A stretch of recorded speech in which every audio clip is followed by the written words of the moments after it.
Welcome back to my channel. তো আজকে আমি আপনাদের দেখাবো একটা পেঁপে গাছ।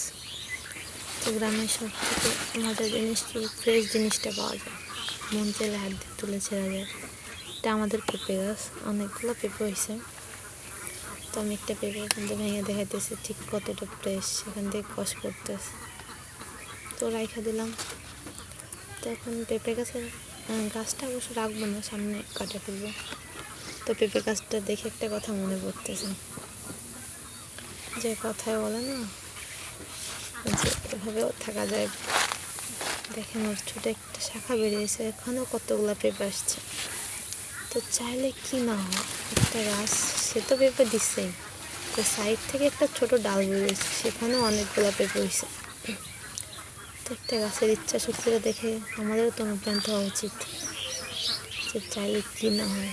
তো সবচেয়ে ভালো থাকবেন, ধন্যবাদ।